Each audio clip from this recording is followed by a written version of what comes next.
Okay, my name is Jyrle Moore. I was born in Eugene, Oregon in 1929. And that was just 2 months before the Great Depression started. And it crashed in 1932. I lived in Eugene. I was born in Eugene because my dad was from the McKenzie River Company, and he was working for his brother Frank. We lived there 2 years, and then we moved to Sisters. And Dad did some log hauling into the Bend Mills. I don't know which one, but back in those days, why, they just drove up alongside the logs and cross-hauled them on with a team. Then Dad came to Prineville, and my mother was a Breese. And the Breeses came to this Central Oregon area up on the Combs Flat area in the late 1800s. And my granddad said that the grass was up to the bridle bit of a horse. So they had a house in Prineville where the Prineville mortuary is now. And we lived there in their house, and I went to the first grade. We lived there about 4 years. And Dad got a job at Ochoco Ranger Station with the Forest Service. And he had a good friend in the road department by the name of Alvin Grimes, who was a Central Oregon fellow, and everybody knew Alvin Grimes. And Dad worked with him for a year, and the year that we moved from Prineville to the Ochoco Ranger Station, I just finished my first grade in Prineville. We lived in a tent house up there during the summer, and I enjoyed that, just running in the woods with my dog. And that winter we got one of the Forest Service homes, and it was fortunate for us, of course, because we had indoor plumbing and water. And the Howard School was about 5 miles down the Ochoco from the ranger station, and so Mom hauled me down there in the pickup. And there was about 20 kids, 15 to 20, in that school, all 8 grades. And we had a great time. I loved those country schools, and we would pick up other kids that were walking to school, and they'd climb in the back of the pickup, and Mom would take them all to school, but others walked from different directions. Then Dad decided that he wanted to go back to ranching, so we left, and we moved up to a place up Mill Creek. And it was about 5 miles from the school, which was down by the head of the lake where the highway is now, and the school is gone, and the little barn is gone. But I rode my horse every day and put him in the little barn, and we had about 8 kids there is all.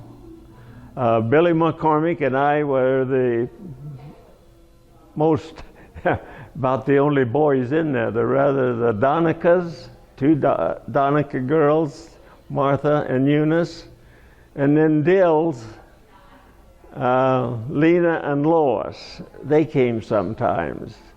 I don't remember any of the Dill boys, but they either after I was there or not. But I went to the 3rd and 4th grade there, and we enjoyed the Mill Creek area. We just lived in a shack. Of course, there's no the plumbing was outside. You went out and pumped, and the outhouse was the other direction, and we milked cows and sold cream to the creamery in Prineville. I think probably Jake Ashbacker had the creamery at that time. And Cecil McKenzie would come by once a week and pick up the cream. Dad had about 6 cows. I milked one, After I milked mine, I turned the old Royal separator, and Mom milked a couple of cows and Daddy milked the rest, and we separated all our milk, and so we had cream to sell. And that's the only income we had.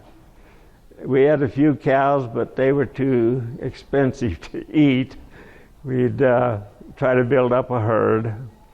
And so we lived up there and enjoyed it. It was hard times right in the middle of the 30s. And if you wanted a venison, you just went and got one. And if the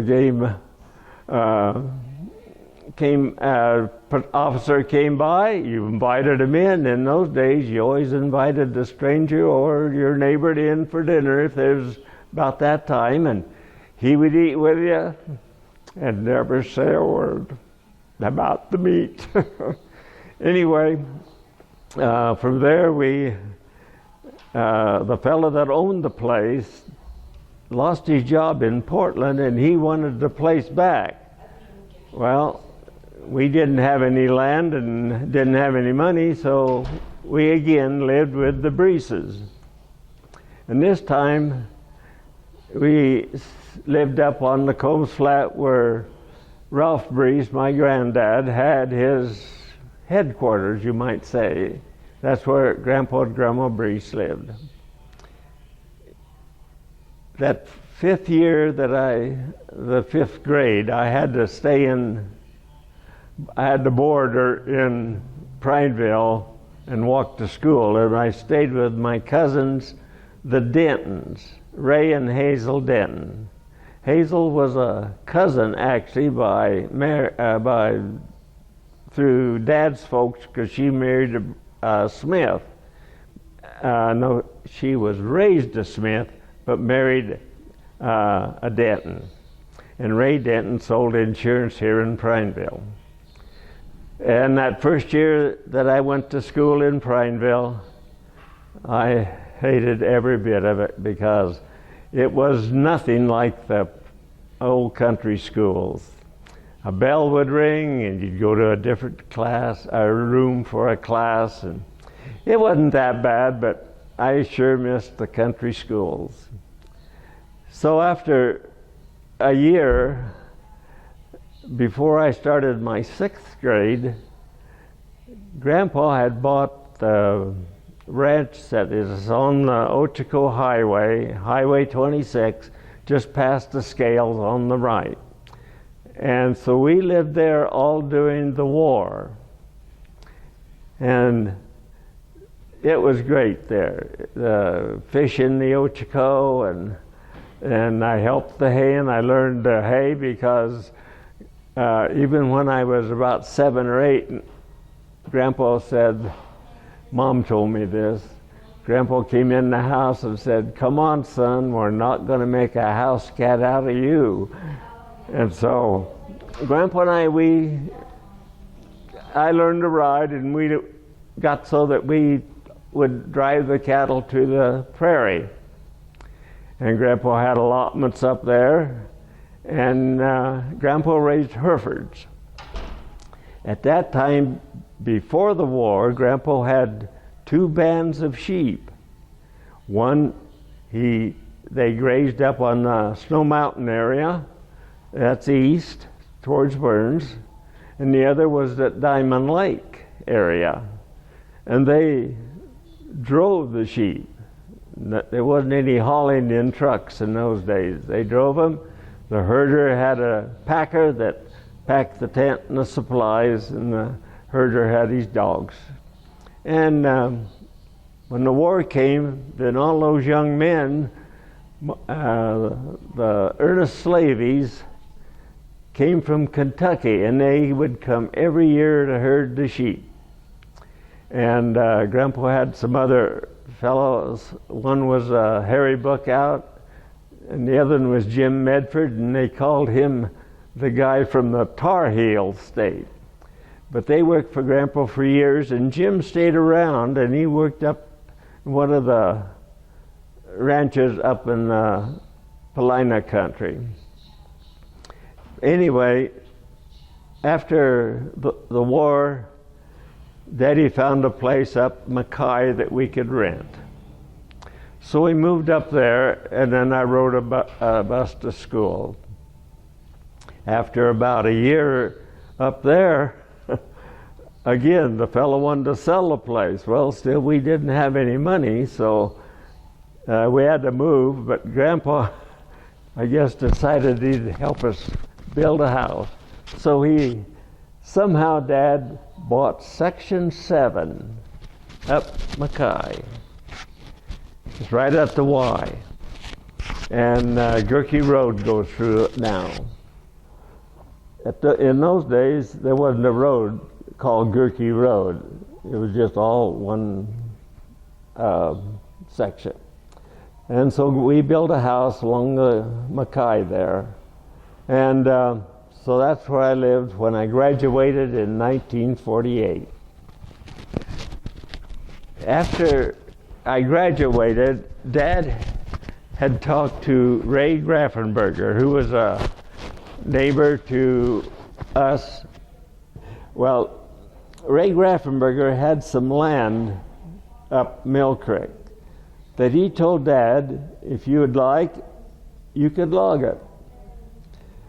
Well, like I said, we were poor, and that's no lie, because we couldn't afford anything. So Dad went to see Ward Roden of Pine Products.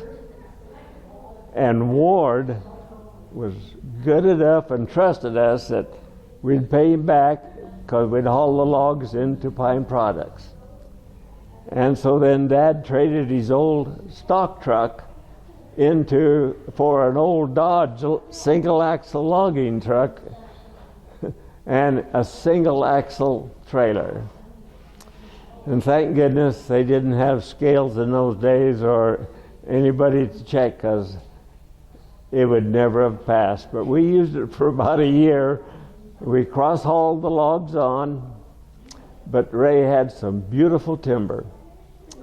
And consequently, I'd never had run a cat before. I was a crawler, and we bought with Ward's help, a D4 cat with a dozer. There wasn't any winch or anything like that. We just used a fantail and used chokers with nubbins. So we logged there that winter, that summer and that winter. And my cousins who worked in the valley, on Dad's side of the family, he brought his climbing rig up, and so he said, well, I'll help you. We'll load the logs a little different. So he climbed this one tree where he decided we'd start loading. And we stretched the cable out there from the tree and tied it to a stump, and then he took another cable and put a block out about 8 feet, and then we run a line through that to the cat, and then we used end hooks to load the logs. And it was pretty primitive, but it was a little faster and a little better, get a little more logs on. And then in 1950, the war in Korea was going on, and the Army needed more men, and so they had the draft. And so I just waited until I got my letter, and so I left January of 1951. And so I spent 2 years in the service, came back in 53, and went back to logging with Dad. We had graduated a little bit in our logging. We used what we called a 3/4 swing boom. It was a kind of an apparatus you set up. It wasn't handy anyway, but after you got it set up, you could swing logs, and it was you could put a much better load on. We graduated from a single axle logging truck to dual axle. We bought Mack trucks. We had 2 Mack trucks. Excellent logging trucks, and we enjoyed them. They were very trouble-free, and we had 200 horsepower Cummins engines, and we thought, man, those are real powerhouses. Today, pickups have better and bigger horsepower than those logging trucks did. And the logging then was in full swing. Pine Products was one of the first companies here. Then Ochiko came in, and then later on the Husbas came from Oklahoma. And they started over in the Mitchell area, but they graduated here and put in a big mill. And then later on they had another mill called Consolidated. And they run lots of trucks and bought lots of private timber. We were logging and hauling most of our logs to Pine Products. A few years later, we went to Jack Wilkinson of Alexander Stewart. Jack was one of the field men, and asked him if they'd be interested in buying some of our timber that we would get from private people. And he said, well, let's see what you got. So we were at that time up on my granddad's place, Ralph Brees, up Combs Flat, over toward Dixie Meadow country. And showed Jack the timber, and he said, yes, we can certainly use that timber. So we started working for Alexander Stewart, and they were a great company. They treated us just like, even though they were union, they never, because we were just jippos, they never ever said about us logging for them. So we logged for them for a number of years, and they bought some timber over in the Mitchell area, and we logged that for them. Beautiful timber from the Jackson brothers over there. And then they owned a section of timber up Committee Creek, that's up towards the prairie, going up Crooked River, and then turning out and going up towards Teeter's place. And then we logged that section out for them for, I think we were there a couple of years. In the latter days then, Alexander Stewart says, we're not going to buy any high-priced Forest Service timber. We're shutting this mill down and moving to California. They had 2 mills down there around Red Bluff. So they asked us if we wanted to go, and I couldn't think of leaving Crook County, so we didn't. We stayed here, and so at that time I went to work for Shirley Kwan, and I worked for him for a couple of years until Dad got a stroke, and then we quit logging altogether. Okay, in 1907, my dad, Ernest Moore, he was just a young fellow then, but his dad and the rest of the family, I think there were 8 in that family, moved to the LaMotta country when it was being homesteaded. That's between here and Madras is what's called the Ochuo grasslands now. In those days it was all homesteaded. And they had to haul water from Opal Springs down on the Crooked River. And in those days, Dad said the crops were great. The rains came, and in winter they had snow. And he said one 4th of July they could go up on the north side of Grizzly and get snow and ice and have ice cream and bring it down and be able to make ice cream for the 4th of July picnic.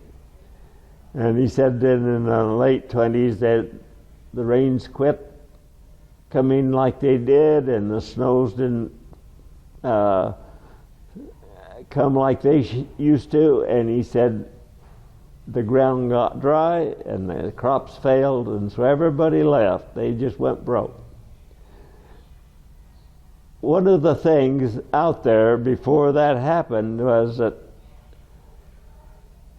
in their family or their neighborhood meetings, there was a school teacher from back east, and she had a friend there back east, and she was a fortune teller apparently, so they said, ask her if there's any water out here.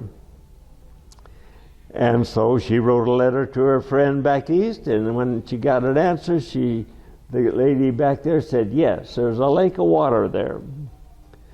Well, that was all good, but there wasn't any well drillers until later on somebody came through that could drill wells. And so one of the farmers said he'd like to have a well dug. So this fella dug a well, and we'll say it was 100 feet deep, and he had lots of water. And so then when that pretty enticing, so another farmer said he'd like to have a well dug. And so he did. And he had water.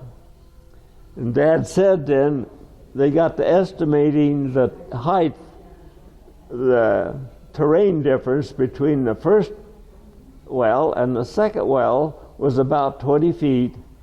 And they said, the well driller said that's how many more feet he had to go down to hit the second water well.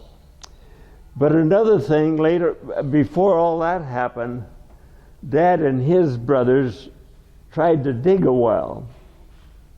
I don't know what part of La Mata they were in, but he said they were down, I don't know how far, but he said pretty soon they got into a lot of rock, and it was kind of like lava rock, and he said big cracks in it, and he said at times you could almost hear something like a river running, and the wind would blow out of the well, and sometimes the wind would be sucked into the well.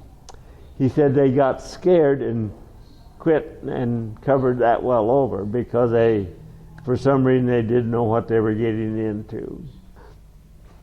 Well, as I said, Grandpa and I, just the two of us got to taking all the cattle to the prairie every spring. And it was usually June in that time. Anyway, this one time that we started taking cattle, we always left the main ranch and went to the shearing plant.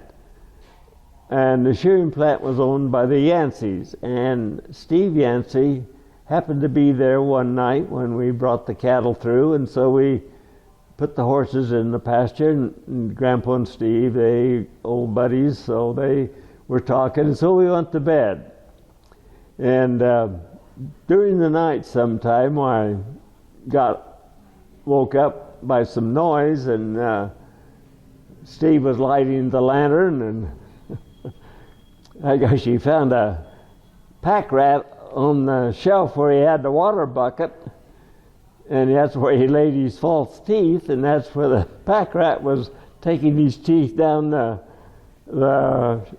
shelf, and it was making some noise. And I think then he dropped the teeth, but he got into a wood pile, and I don't know that Steve ever got him out that night. But anyway, we laughed about the pack rat trying to get Steve's teeth. On another year that we were taking cattle to the prairie, it was beautiful weather. And for some reason, Grandpa and I didn't take all our gear with us. We just took a light jacket, and that was all. We didn't take our chaps or anything. So we went up and got the cattle to their pastures, and so then we stayed with the Grandpa's fencing crew on Lookout Creek up there. And we slept in the tent. And the next morning, we had 5 inches of snow. So, taking the cattle to the prairie back in those days, there was not a road as we have roads now. It was more like a trail. And consequently, we were under trees all the time. So we got wet and soaked coming back home. But this one place that morning, we had to go through a fence, so Grandpa got off the horse and opened the wire gate and drove through. And so we could hear a little noise, and I told Grandpa, I said, that's a baby fawn, because I had heard one before when my dog up Mill Creek, when we lived up there, had chased one. And I said, that little fawn, I know it's a little fawn. So he got on his horse, and we rode to a little point that looked down into a draw, and there was a little stream of water, and this little fawn was laying right by the bank of this little stream, and the doe was just ahead of it, and there was one coyote on both sides of this little fawn. And they were working that doe. One would around, and he'd dip that fawn, and that fawn would make a noise, and the doe would jump after it, and then the other one would run in and nip him on the other side. So we didn't carry rifles, so we just rode down there. Well, of course, Grandpa always had his stock dog with him. And of course, the dog went after the doe, and Grandpa was hollering at Rover, and so this little fawn just laid there, and it was cold and wet, and so Grandpa got off and lifted the little fella up and put him under a fir tree where it was a little drier. And so then we just left with nothing we could do, so we just rode down the creek a little ways and found a whole lot of blood. So the doe had twins, and the coyote had been successful in getting the first one. So we often wondered, did the doe get back before the coyotes did? But it was still a wet ride clear back to the ranch. Another trip that we left from the prairie, a beautiful evening, and we had the cattle all situated and salt put out, and we thought, why don't we just ride back tonight to the ranch? Well, once we got into the heavy timber and the sun was completely down, it was dark. And we kind of left it up to the horses to find the trail. Anyway, we stopped at the shearing plat. We got there, I don't know what time but it was in the middle of the night. Anyway, we rested for 3 or 4 hours, and then got daylight. We headed on home to the ranch. And we just put the horses in the stalls, and as we got to the house, Grandma was just hanging up the dish pan. They had just finished eating, and they just finished cleaning up, so we had a late breakfast. But those were some of the good days that we had driving cattle. When I was in the 3rd and 4th grades, we lived up Mill Creek. Dad sent to Montgomery Ward, which was a catalog, and bought me a single shot 22. And there was a service station in Prineville where the vacant bank is on the corner of 3rd and Main, and we could buy 22 shorts, I think, for a dime. 50 22 short shells for a dime. And that's what I shot, and I just shoot at trees and knots, and I don't think I ever hurt anybody, but I was supposed to keep the coyotes away from our cows. Anyway, it was just one of the things about Prineville. There was, I guess, where Jones and Edwards and Jones, is that what it is? They had a real neat drugstore and a fountain in there, and you could get a real good milkshake there. And where the Pine Theater is now, there used to be a little bar, ice cream bar, called the Pine Cone right next to it.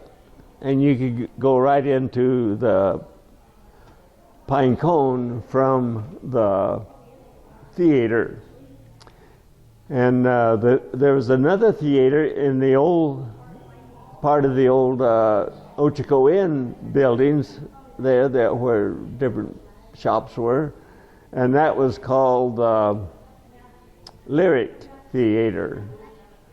And it run the Class B movies, and that's where you could get a movie, a double-headed movie, and news and a cartoon for about 15 cents or a quarter. And whenever I could ever stay in town with my cousin, Richard Moore, who was manager, his dad was manager of the Ford Garage, which is where the U.S. Bank is right now. And Ray Moore was there for a few years, and he lived in town, and so whenever I could ever stay in town with my cousin, Richard, why, if it was on a weekend, we always went to the Lyric Theater.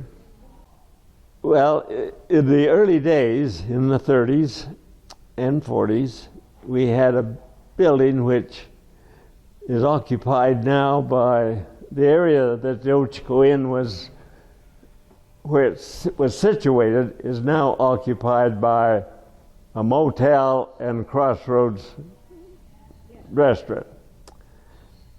But in those days, it was a beautiful area. Ochiko Inn, set back, and they had where the motel is, Ochiko, Pacific Power and Light had an office there, and on the street going east, Main Street, why there was a restaurant, and Dr. Atkinson had an office on that, in those buildings. And in those days, if you wanted to see the doctor, you just walked in, and within 5 minutes you could talk to your doctor. Certainly different nowadays, but that Ochiko Inn was a beautiful building. And when it burnt, then there's never been anything like it in that area yet.